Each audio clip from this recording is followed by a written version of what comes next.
The fog clung to the mountains like a living thing, twisting between the trees. Every step along the narrow dirt path felt heavier, as if the forest itself was warning you to turn back. Hollow Creek Asylum had been abandoned for decades, but rumors whispered through the nearby towns like a persistent chill. They said the patients had never truly left. The gate appeared suddenly, rusted hinges groaning in the wind. Broken glass crunched underfoot as you pushed it open, the sound echoing unnaturally through the mist. The building loomed ahead, towering, cracked walls stained by time and neglect. Windows gaped like dark, hollow eyes, staring unblinking. A single crow circled above, its cry slicing through the eerie silence. Your flashlight flickered. Shadows danced along the peeling paint and ivy-covered walls. You could almost feel the weight of countless eyes watching, lingering behind every broken pane. The air smelled of damp stone and forgotten memories. Somewhere inside, a door slammed. Not once but twice. You froze. Whispers drifted on the wind. Faint, unintelligible, almost coaxing. You shook your head. There's no one here. Yet, the hairs on the back of your neck stood at attention. A sudden gust slammed the gate behind you. It wasn't the wind. It was deliberate. A tattered sign read, Hollow Creek Asylum, ST 1887.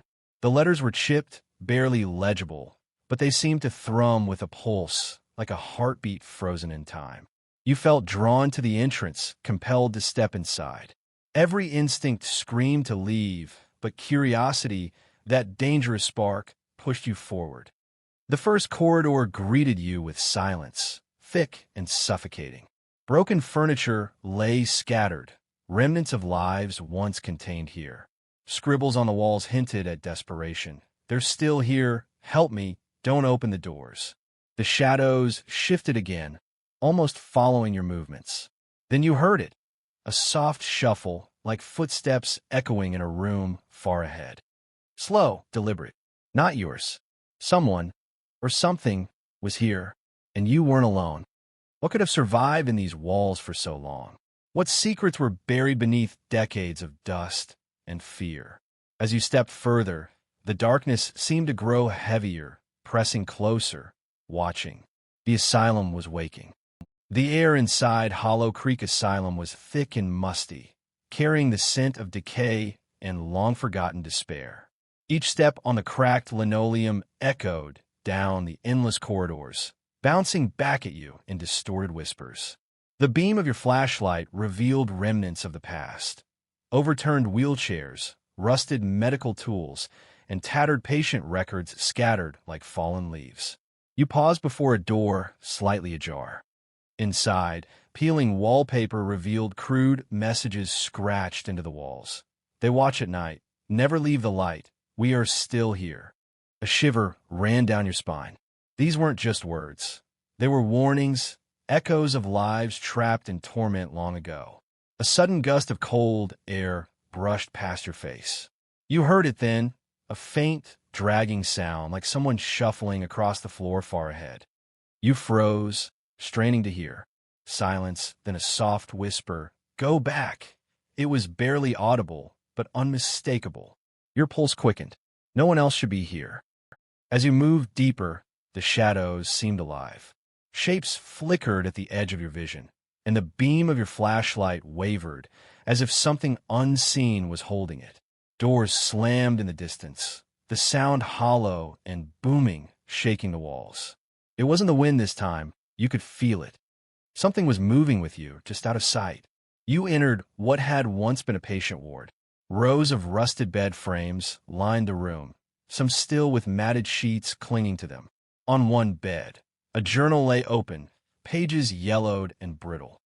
The handwriting was frantic. They experimented. They watched us suffer. The shadows never leave. A sudden noise made you spin. Footsteps? Or was something heavier dragging across the floor? The room felt smaller now, oppressive, as if the asylum itself was closing in. The whispers returned, layered and overlapping, impossible to pinpoint. Help us, join us, you can't leave. A chilling realization struck. You weren't just exploring. You were trespassing in a place where countless souls had been tormented, and some of them never left. From somewhere deep within the asylum, a door creaked slowly, inviting or warning you forward. Every instinct screamed to run, but curiosity held you in place, hypnotized by the growing sense that something alive, something hungry, was waiting in the darkness. The hallway ended at a massive iron door, rusted shut but somehow not locked. An unsettling hum seemed to seep from the edges, vibrating through your chest. The air was colder here, biting at your skin as though warning you to turn back. Yet something compelled you forward. Something inside wanted to see what had been hidden for decades. You pushed the door open, and it groaned, protesting after years of silence. The forbidden wing revealed itself, a labyrinth of narrow corridors, lined with small cells and observation rooms. The walls were scorched, blackened by some long-forgotten fire, and the smell of decay was stronger here, almost suffocating. Shadows pooled in the corners, twisting and writhing as if alive. On a nearby table lay medical instruments, polished and chillingly precise, though coated in dust.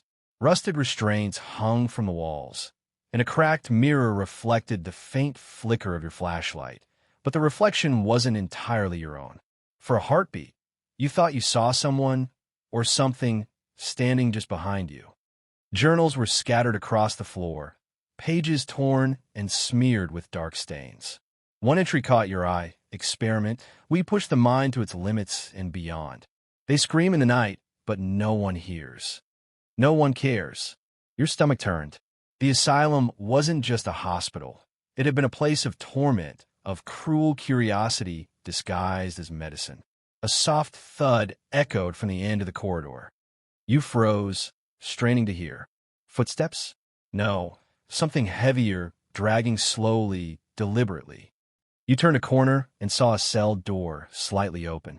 Inside, the shadows shifted unnaturally. Faint scratches appeared along the walls, as if something inside wanted out, or perhaps wanted you in. Then a whisper, clear and close. You shouldn't be here. It came from nowhere and everywhere at once. Your flashlight flickered violently. Panic surged, but your legs moved forward anyway, drawn toward the source. The final room in the wing was sealed with chains, a warning scrawled above. Do not enter. Ever. But the chains were loose, beckoning. The sense of being watched intensified. The air itself seemed to pulse with malevolence. What horrors were hidden behind that door? And once seen, could they ever be forgotten or escaped? You hesitated at the sealed door, chains rattling faintly as if moved by unseen hands. Every instinct screamed to stop, but curiosity, dangerous, relentless, drove you forward. You pushed the chains aside, and the door creaked open, revealing a room swallowed by darkness. The air hit you first, stale, icy, and electric. Shadows danced across the walls, twisting into grotesque shapes. Faint whispers became voices, overlapping, urgent. You shouldn't be here. Leave. Stay. Your flashlight flickered again, struggling against the oppressive gloom. Then you saw them, figures emerging from the shadows. They were thin, gaunt, their faces pale and hollow, eyes black voids that seemed to pierce straight through you. They moved unnaturally, shuffling and contorting, as if the very asylum had reanimated them. One lifted its head, and a raspy whisper filled the room. Join us. The walls trembled. Doors slammed shut around you, locking you in. Panic surged, but your body refused to move. The figures circled, their whispers rising to a crescendo, echoing through the room, bouncing off the ceiling and embedding themselves into your mind. A sudden crash startled you. You stumbled backward into a stack of journals, scattering pages across the floor. Names, dates, horrific confessions, experiments that twisted human minds and bodies beyond recognition. And among the pages, a single photograph caught your eye, a group of patients staring directly at the camera. And at the center, their eyes were yours.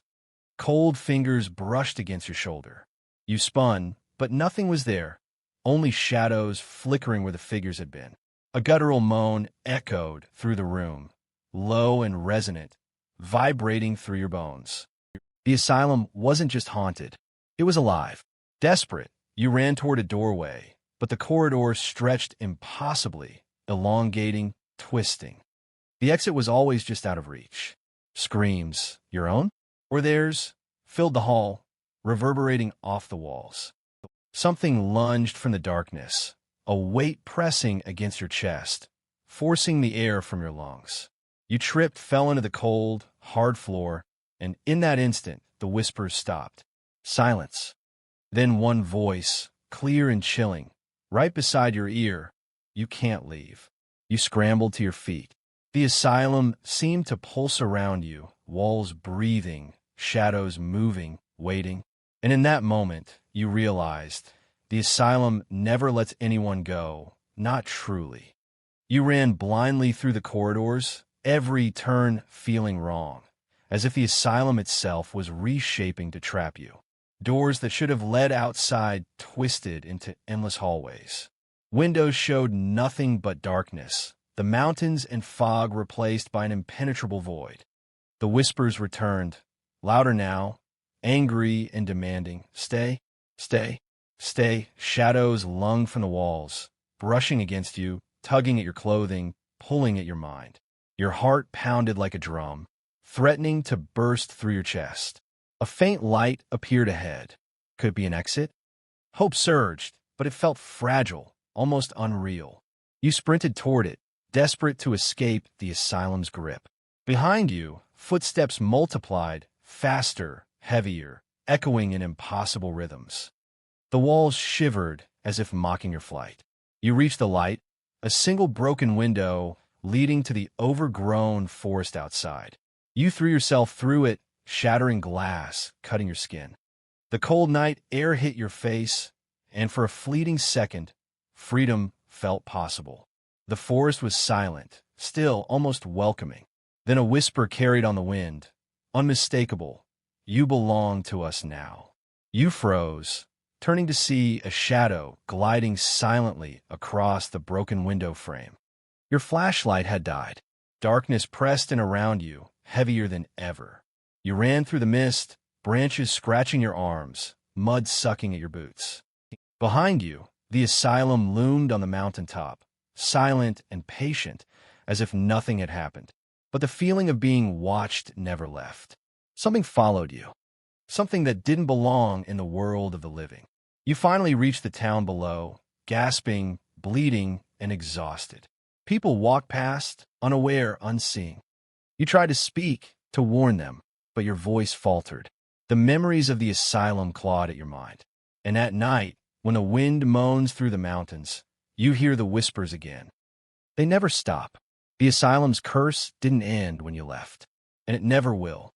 Would you dare explore Hollow Creek Asylum yourself? Or are some doors better left closed? If you felt the chill, hit like, subscribe, and watch what other horrors lurk deep in Appalachia, if you dare.